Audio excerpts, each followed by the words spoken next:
Hello everyone. I'm Konstantin Sterkhov, a professional artist and an instructor on Artefacto online learning platform. We're here to show you that you are able to paint even if you have never done it before. Just believe in yourself and make small steps towards your dream. And we are here to help you. So today we're going to speak about granulation effects in watercolor. This is something that is very important to know and to take into account when you are dealing with watercolor painting. Maybe for now, granulation is a new term for you, but don't worry. I will make it clear very soon and teach you how to use this effect in a proper way, and as a result to get brilliant watercolor pictures of your own. How and where to use granulation, how to choose paints to use granulations. These are just small part of usual questions which I'm going to answer in this video. But first of all, let me remind you of subscribing to our channel and clicking the bell icon not to miss new videos. And I'm sure you are getting ready to receive a new present at the end of this video. I have no doubts that you will like it. So we are moving on. Let's see what can do granulation. I have a special palette. It's only granulating colors here. They all quite dark because usually I'm using some dark colors for granulation. And let's see, what is granulation effect? It is an effect when the pigment particles clumps together rather than spreading evenly on the painted surface. So the finer the particles, or the less they granulate. Like big particles of some minerals, like for instance, Daniel Smith makes the granulating colors, like Primatec colors, from these minerals. These stones, they really make fine particles, but quite big enough to granulate out of those beautiful stones. For instance, this one is bloodstone, and it makes nice granulating colors. Let's see how it looks when we apply it on a paper. I think it's this one. When they are dry, they all look the same, just dark. So I think this one is granulating just by itself. I think it's shadow violet, though. Let's see. Yeah.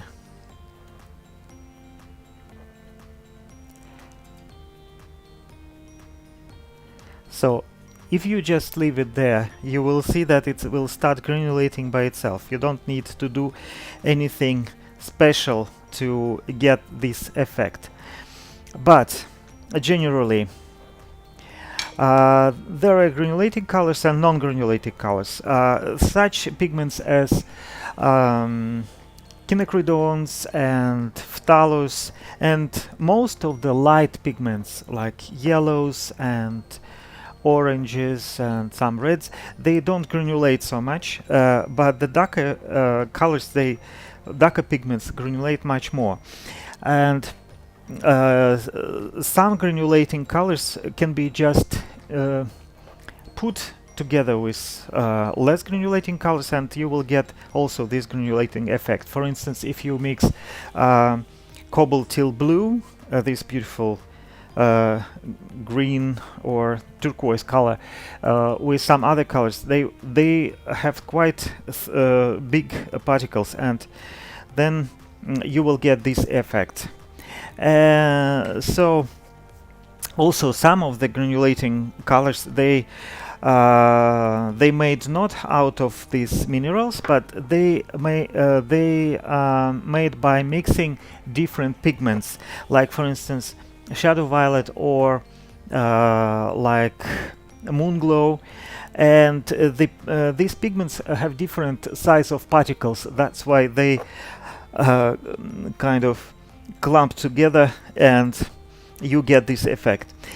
So let's see what will make paints granulating. First, pigment itself has to be granulating, like the special colors which are granulating. They are granulating by themselves. Then you can also increase this granulating effect. How? First of all, you have to allow it to move free. You can see it start granulating there, and I think it is a shadow violet. It's not, yeah. There are also some other Primatech colors that granulating quite nicely. For instance, hematite. Here is hematite burnt scarlet genuine.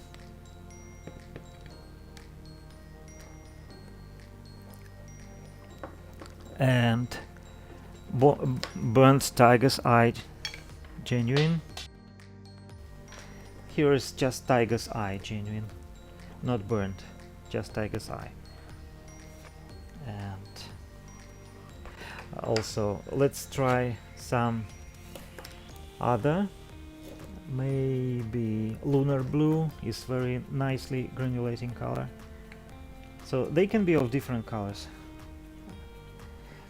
And for instance, zoisite, quite nice.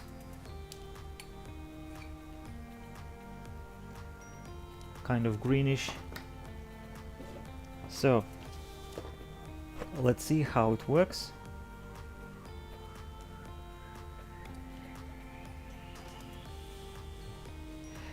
If you apply it on wet and if you apply it on dry.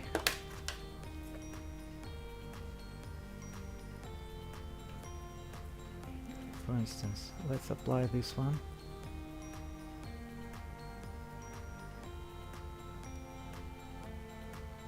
How it will granulate in both cases.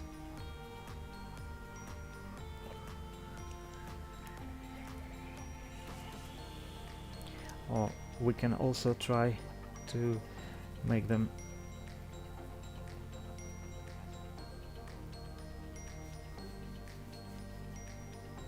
just to add water and let it flow.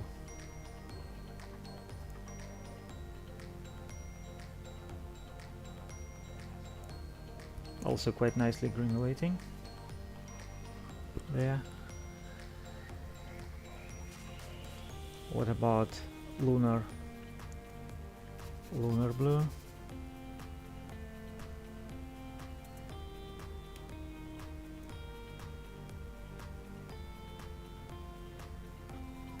The more water the better, because the water is something what makes the pigment flow, and in this case, when pigment moves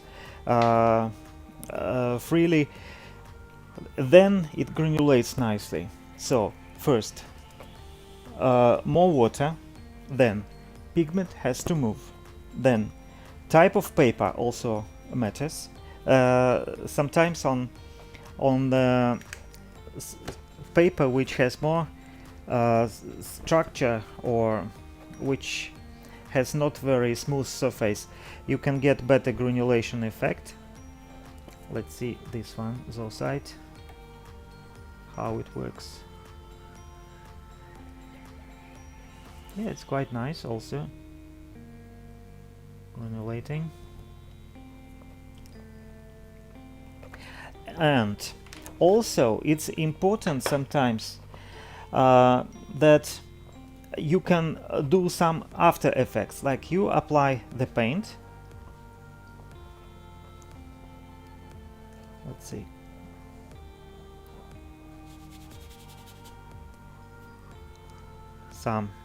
We can just apply these colors there.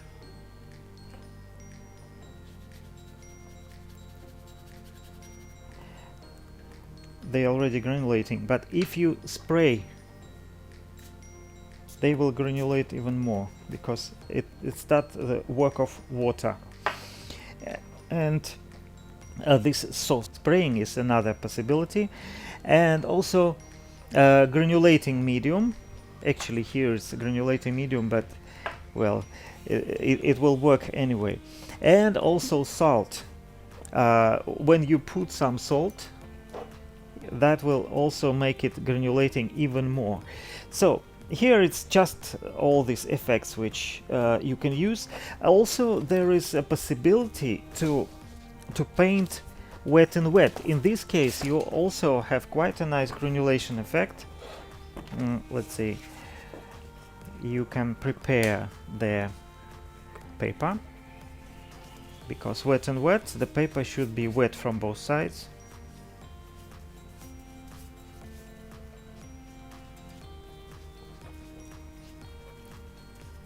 It's a technique which helps you to avoid dryness, actually, and that keeps your paper wet for a long time.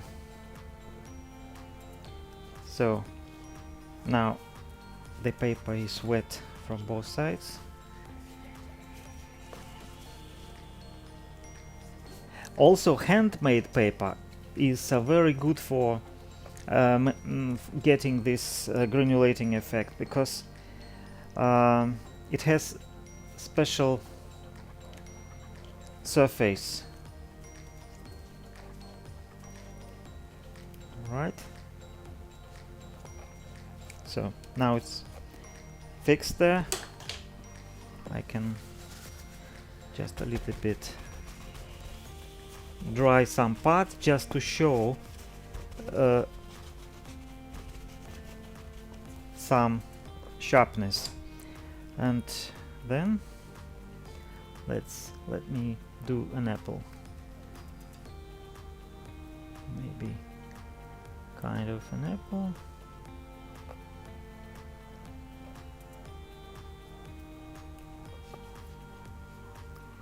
So the background is wet,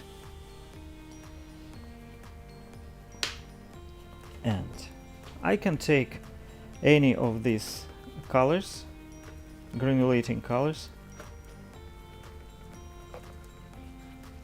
and apply there, and you can see how nicely it will granulate on wet.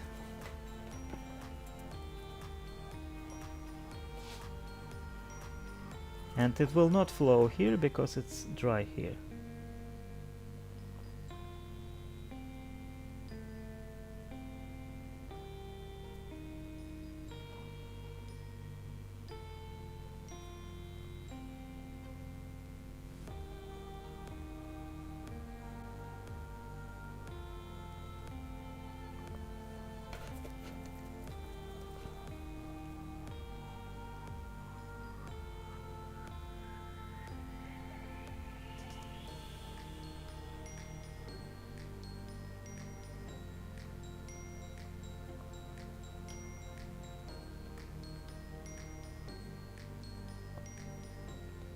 You can see it makes very beautiful effects of granulating effect there.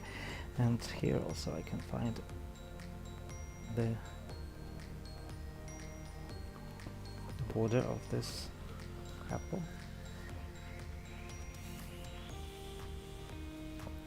Some shadow.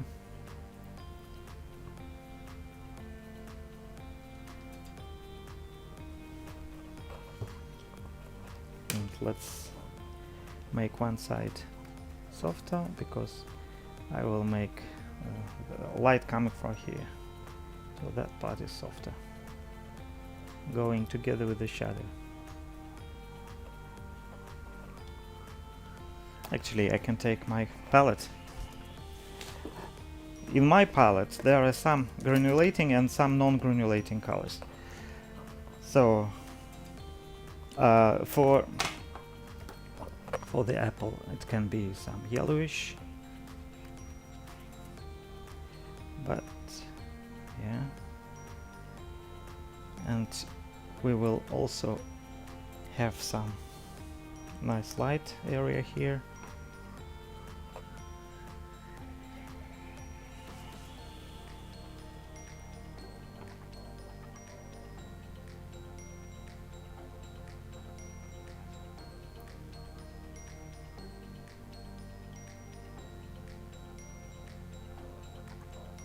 That part is don't have to go there too close, because otherwise it will flow onto the apple.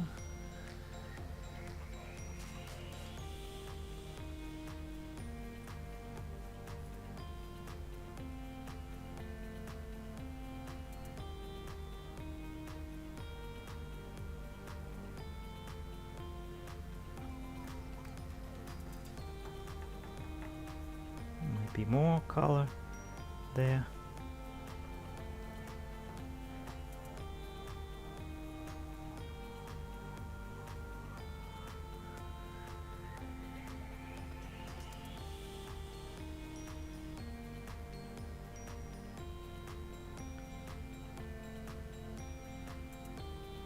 And even we can add some, maybe some reddish.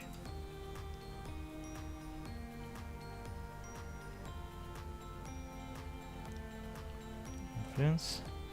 And here would be the shadow.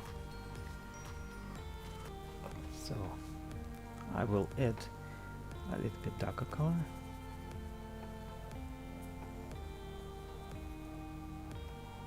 Mixing.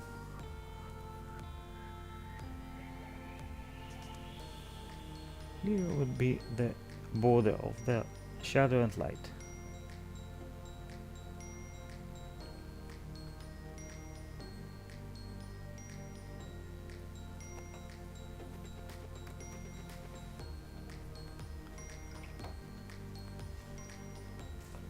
And we can add some lighter reflex in the shadow.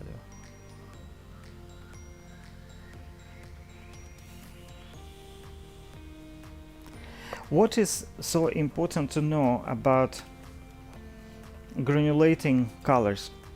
It's good for the background because you just allow it to flow, but it's not that perfect for making the shape, because here we have to work on the shape. And when we work on the shape, we interfere again and again because we are changing something.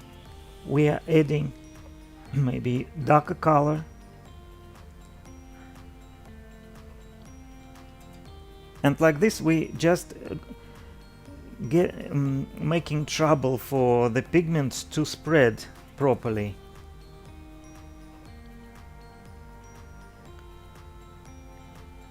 And instead of granulating effects, we might get just muddy effect. And when you paint on wet, then it's still wet, so you don't really make a problem for the pigments to spread, because it's still wet and it's still spreading. You're just a little bit correcting it.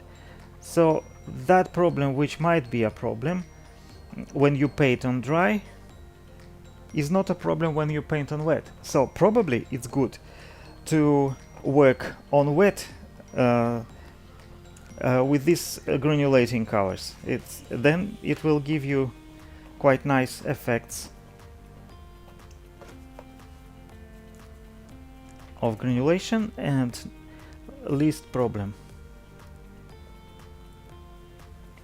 So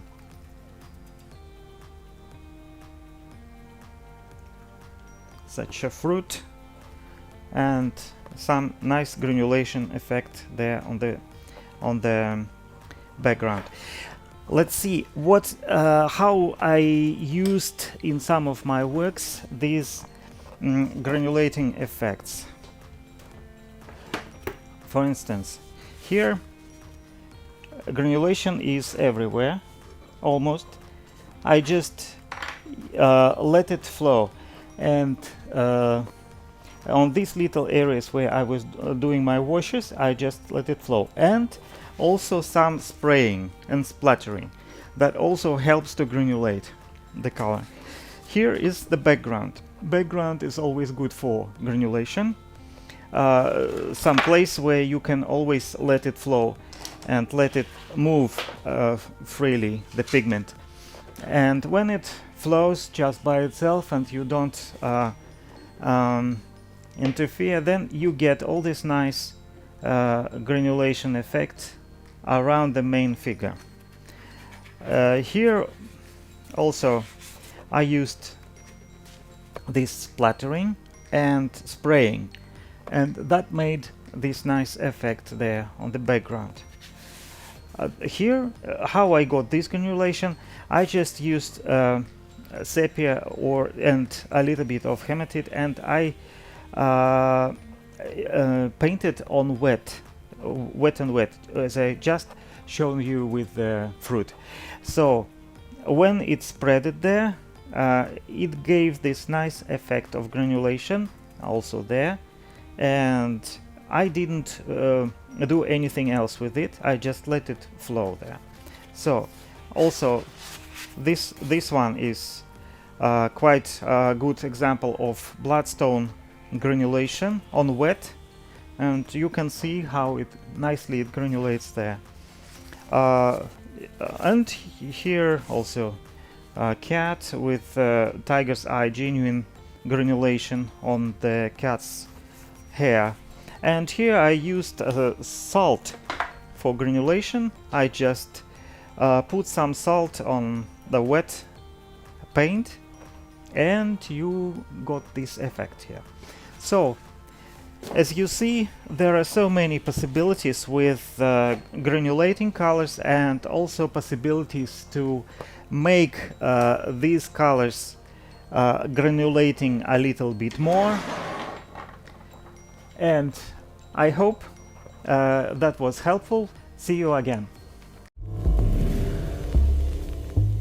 Now you know what the granulation effects in watercolor are, and can easily put this knowledge into practice. I'm sure your pictures will be awesome. And now, do you remember what I promised in the very beginning? Right, a present is already waiting for you below this video. Click the link and get the opportunity to participate in a free online workshop, Watercolor Cats. You will learn how to paint wonderful pets loved by everyone in a very realistic style. So take this chance right now until the link is active. Remember that you have lots of hidden talents and skills. Let's reveal them together on Artefacto online learning platform. Don't forget to subscribe. Let's keep in touch. See you in other videos.